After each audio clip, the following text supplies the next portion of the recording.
Shalom Bapak Ibu terkasih dan saudara-saudari yang hadir. Shalom. Ya, kita bersyukur malam hari ini kita boleh kembali bertemu dan kita mau mendengarkan kebenaran firman Tuhan. Untuk itu, saya mau mengulik sedikit bahwa beberapa hari yang lalu kita telah membahas tentang apa itu hikmat dan bagaimana cara mendapatkannya. Pada malam hari ini kita akan sama-sama belajar tentang bagaimana keuntungan dalam setelah memperoleh hikmat itu. Sekali lagi, keuntungan dari memperoleh hikmat. Baik, perlu kita ketahui bahwa hikmat itu sangat amatlah berharga di dalam kehidupan setiap kita. Dan untuk itu, hikmat diperlukan untuk menjalankan hari demi hari bagi orang-orang yang percaya. Saya yakin bukan hanya saya yang menerimanya, tapi Bapak Ibu beserta teman-teman yang sedang menyaksikan pada malam hari ini. Dan pada malam hari ini kita akan belajar apa saja sih keuntungan yang didapatkan ketika kita memperoleh hikmat dalam hidup kita. Kita tahu bahwa poin yang pertama pada pertemuan yang sebelumnya kita membahas adalah takut akan Tuhan. Untuk itu setelah takut akan Tuhan ada beberapa poin kemudian, dan malam hari ini saya akan mau mengajak teman ibu-ibu, bapak dan teman-teman untuk mengulik apa saja benefit yang akan didapatkan ketika kita memperoleh hikmat itu. Oke. Baik, tapi sebelumnya saya mengajak Bapak Ibu serta saudara-saudari untuk membuka Alkitab kita di dalam Amsal pasal 3 ayat 1 sampai dengan ayatnya yang ke-35. Sekali lagi, Amsal pasal 3 ayat pertama sampai dengan ayatnya yang ke-35. Kita akan membacanya secara responsoria. Saya akan membacakan ayat yang ganjil, Bapak Ibu serta saudara-saudari boleh menyusulnya di ayat yang genap. Setelah saya membaca judul perikop, berkat dari hikmat. Hai anakku, janganlah engkau melupakan ajaranku, dan biarlah hatimu memelihara perintahku. Karena panjang umur dan lanjut usia serta sejahtera akan ditambahkannya kepadamu. Janganlah kiranya kasih dan setia meninggalkan engkau. Kalungkanlah itu pada lehermu, tuliskanlah itu pada loh hatimu. Maka engkau akan mendapat kasih dan penghargaan dalam pandangan Allah serta manusia. Percayalah kepada Tuhan dengan segenap hatimu dan janganlah bersandar kepada pengertianmu sendiri. Akutilah Dia dalam segala lakumu, maka Ia akan meluruskan jalannya. Janganlah engkau menganggap dirimu sendiri bijak. Takutlah akan Tuhan dan jauhilah kejahatan. Itulah yang akan menyembuhkan tubuhmu dan menyegarkan tulang-tulang. Muliakanlah Tuhan dengan hartamu dan dengan hasil pertama dari segala penghasilanmu. Maka lumbung-lumbungmu akan diisi penuh sampai berlimpah-limpah, dan bejana pemerahanmu akan meluap dengan air buah anggurnya. Hai anakku, janganlah engkau menolak didikan Tuhan, dan janganlah engkau bosan akan peringatannya. Karena Tuhan memberi ajaran kepada yang dikasihinya, seperti seorang ayah kepada anak yang disayangi. Berbahagialah orang yang mendapat hikmat, orang yang memperoleh kepandaian. Karena keuntungannya melebihi keuntungan perak, dan hasilnya melebihi emas. Ia lebih berharga daripada permata, apapun yang kau inginkan tidak dapat menyamainya. Umur panjang ada di tangan kanannya, di tangan kirinya kekayaan dan kehormatan. Jalannya adalah jalan penuh bahagia, segala jalannya sejahtera semata-mata. Ia menjadi pohon kehidupan bagi orang yang memegangnya. Siapa yang berpegang padanya akan disebut berbahagia. Dengan hikmat Tuhan telah meletakkan dasar bumi, dengan pengertian ditetapkannya langit. Dengan pengetahuannya air samudera raya berpencaran, dan Allah menitikkan embun. Hai anakku, janganlah pertimbangan dan kebijaksanaan itu menjauh dari matamu, peliharalah itu. Maka itu akan menjadi kehidupan bagi jiwamu dan perhiasan bagi leher. Maka engkau akan berjalan di jalanmu dengan aman, dan kakimu tidak akan terantuk. Jika engkau berbaring, engkau tidak akan terkejut, tetapi engkau akan berbaring dan tidur nyenyak. Janganlah takut kepada kekejutan yang tiba-tiba, atau kepada kebinasaan orang fasik bila itu datang.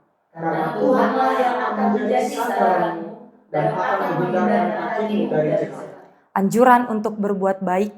Janganlah menahan kebaikan daripada orang-orang yang berhak menerimanya, padahal engkau mampu melakukannya. Janganlah engkau berkata kepada sesamamu, pergilah dan kembalilah, besok akan kuberi, sedangkan yang diminta ada padanya.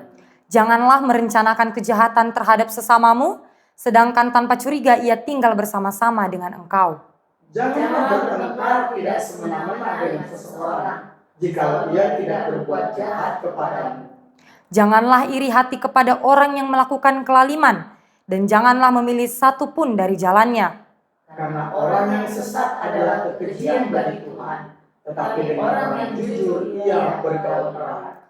Kutuk Tuhan ada di dalam rumah orang fasik, tetapi tempat kediaman orang benar diberkatinya. Apabila ia menghadapi pencemooh, maka ia pun mencemooh. Tetapi orang yang rendah hati dikasihannya. Bersama-sama, orang yang bijak akan mewarisi kehormatan, tetapi orang yang bebal akan menerima cemooh. Amin. Baik, saudara-saudari terkasih di dalam Tuhan Yesus Kristus, pada malam hari ini saya akan membagikan beberapa poin penting yang sangat memberkati saya dalam perenungan malam hari ini, yaitu benefit dari memperoleh hikmat.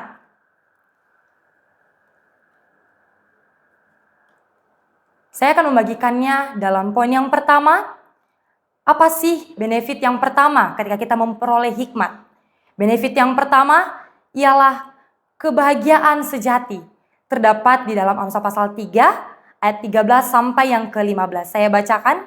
Berbahagialah orang yang mendapat hikmat, orang yang memperoleh kepandaian, karena keuntungannya melebihi keuntungan perak dan hasilnya melebihi emas. Ia lebih berharga daripada permata, apapun yang kau inginkan tidak dapat menyamainya.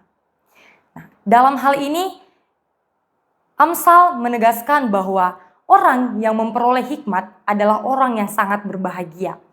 Dapat dikatakan orang yang memperoleh hikmat berbahagia lebih daripada apa yang diperoleh dari dunia ini. Apakah itu melebihi keuntungan perak?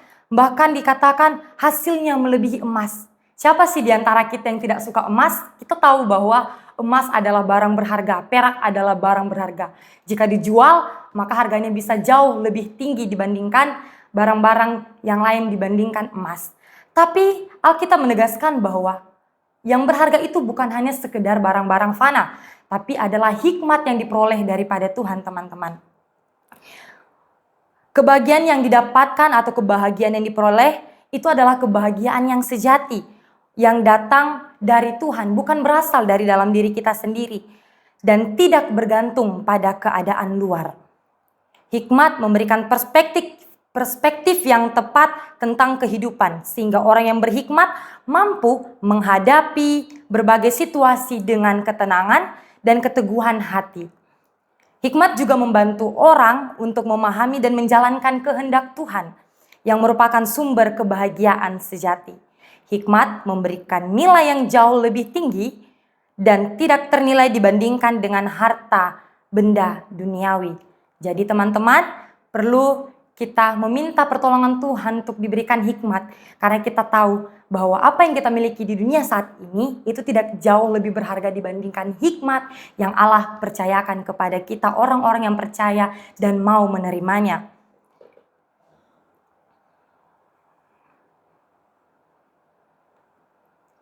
Poin yang kedua, benefit dari memperoleh hikmat ialah kehidupan yang panjang dan penuh kebahagiaan, kedamaian.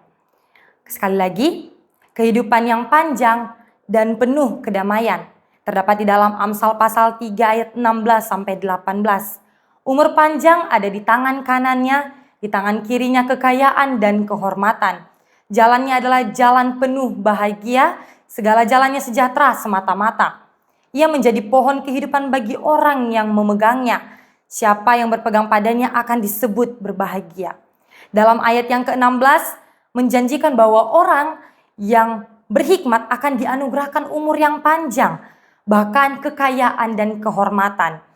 Hikmat membantu orang untuk hidup dengan pola hidup yang sehat dan bertanggung jawab sehingga terhindar dari berbagai penyakit dan bahaya. Kemudian di ayat yang ke-17 sampai ke-18 menyatakan bahwa hikmat akan menjaga dan melindungi orang yang mendengarkan dan mencenderungkan hatinya kepada pengertian. Sekali lagi, mendengarkan dan mencenderungkan hatinya kepada pengertian. Hikmat memberikan kebijaksanaan untuk menghadapi berbagai tantangan dan rintangan di dalam hidup. Nah, kita kalau menganggap diri kita mampu, kita melewati segala sesuatunya dengan sendiri, jangan pernah kita berpikir demikian. Karena tanpa hikmat dan pertolongan Tuhan, kita tidak mampu melewati tantangan dan rintangan yang ada di depan kita. Kita perlu merendahkan hati kita sekali lagi, karena kita tahu kita hanyalah uap di mata Tuhan yang akan hilang dengan cepat.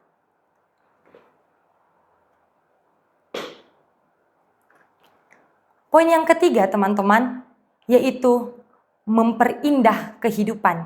Di ayatnya yang ke-21 sampai dengan ayatnya yang ke-23. Hai anakku, janganlah pertimbangan dan kebijaksanaan itu menjauh dari matamu. Peliharalah itu. Maka itu akan menjadi kehidupan bagi jiwamu dan perhiasan bagi lehermu. Maka engkau akan berjalan di jalanmu dengan aman dan kakimu tidak akan terantuk. Ayat ini merupakan kalimat perintah untuk mendengar nasihat ini terus menerus dan memelihara pertimbangan dan kebijaksanaan itu yang akan menjadi kehidupan bagi jiwa dan memperindah kehidupan kita. Kita tahu bahwa aksesoris yang kita kenakan secara dunia seperti anting, kacamata mungkin, dan juga kalung, tujuannya adalah untuk memperindah agar orang memandang, wah dia sangat indah, sangat rapi, sangat cantik, sangat tampan demikian. Tapi dalam Alkitab menegaskan bahwa yang memperindah kehidupan kita itu adalah hikmat itu sendiri. Dan kita orang percaya wajib mengalungkannya, menggunakannya setiap hari, berdoa untuk meminta pertolongan Tuhan agar Tuhan mampukan kita untuk melakukan segala sesuatu dengan hikmat-Nya. Banyak orang yang memiliki pandangan bahwa pendidikan, pengetahuan itu sama dengan hikmat. Pada dasarnya hikmat tidak sama dengan pengetahuan dan pengetahuan bukanlah hikmat. Sekali lagi, hikmat tidak sama dengan pengetahuan dan pengetahuan bukanlah hikmat. Artinya adalah kemampuan untuk mengaplikasikan pengetahuan dan kepunyaan kita dengan bijak. Nah, saya mau menekankan satu hal kepada teman-teman dan semua yang mau menyaksikannya. Hikmat adalah tahu menggunakan apa yang kita tahu dan pandai memanfaatkan apa yang kita miliki. Sekali lagi, hikmat adalah tahu menggunakan apa yang kita tahu dan pandai memanfaatkan apa yang kita miliki. Dalam hal ini, hikmat lebih dari sekedar kepintaran atau memiliki banyak barang dan lain-lain. Tapi ini tentang kemampuan untuk menggunakan apa yang kita miliki secara efektif untuk hormat dan kemuliaan Tuhan.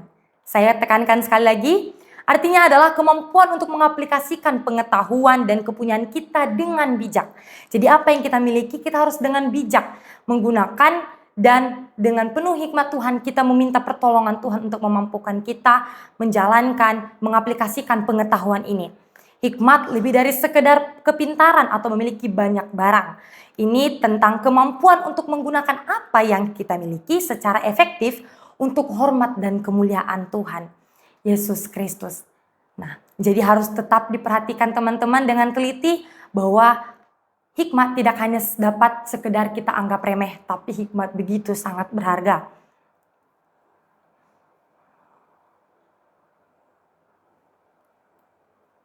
Poin yang keempat ialah penjagaan dan perlindungan Tuhan. Berikut terdapat di ayatnya yang ke-24 sampai dengan ayatnya yang ke-26. Jikalau engkau berbaring, engkau tidak akan terkejut, tetapi engkau akan berbaring dan tidur nyenyak. Janganlah takut kepada kekejutan yang tiba-tiba atau kepada kebinasaan orang fasik bila itu datang. Karena Tuhanlah yang akan menjadi sandaranmu dan akan menghindarkan kakimu dari jerat.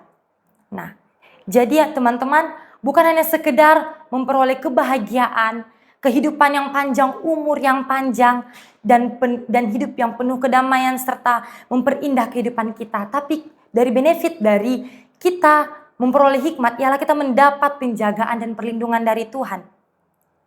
Ayat yang ke-24 dijelaskan bahwa ayat ini menjanjikan bahwa orang yang berhikmat akan tidur dengan nyenyak dan lelap. Artinya hikmat memberikan ketenangan pikiran dan kedamaian hati, sehingga orang yang berhikmat tidak akan mudah mendapatkan gangguan bahkan saat tidur pun. Nah, dari ayat ini menegaskan bahwa kita tidak perlu khawatir, kita tidak perlu takut karena kita sudah dijagai oleh Tuhan Yesus Kristus. Serta di ayat yang ke-25 dan ke-26, hikmat membuat orang terhindar dari kekhawatiran yang berlebihan. Mungkinkah itu overthinking, anxiety, dan lain sebagainya. Dengan hikmat, orang mampu menghadapi masa depan dan keyakinan bahwa Tuhan akan memelihara kita. Saya yakin bahwa saudara-saudari bahkan bapak ibu yang ada di tempat ini juga akan mengalami hal yang sama. Di mana kita tidak perlu khawatir untuk apapun juga. Karena Tuhan sudah janji bahwa segala sesuatunya itu tidak perlu kita pikirkan untuk apa perkara-perkara di dunia ini. Tapi Tuhan sudah mengaturnya untuk kita.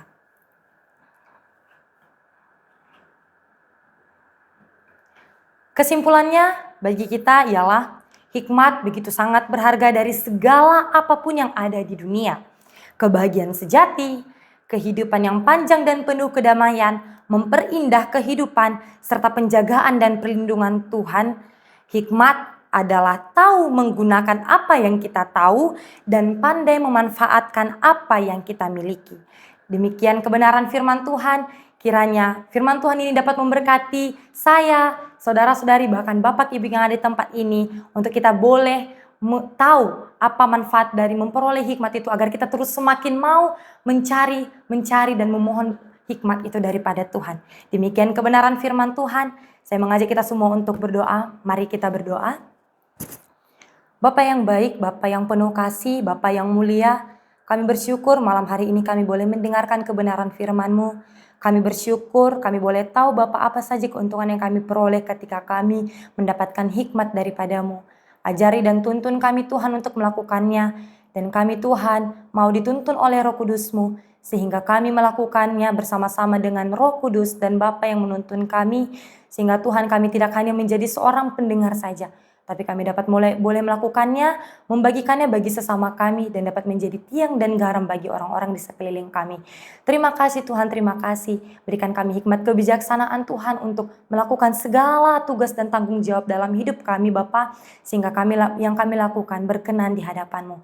Layakkan kami Tuhan, sebab kami adalah anak-anak-Mu. Di dalam nama Tuhan Yesus, kami berdoa dan kami telah menerima berkat-Mu dengan sukacita. Haleluya. Amin. Amin. Shalom. Tuhan Yesus memberkati.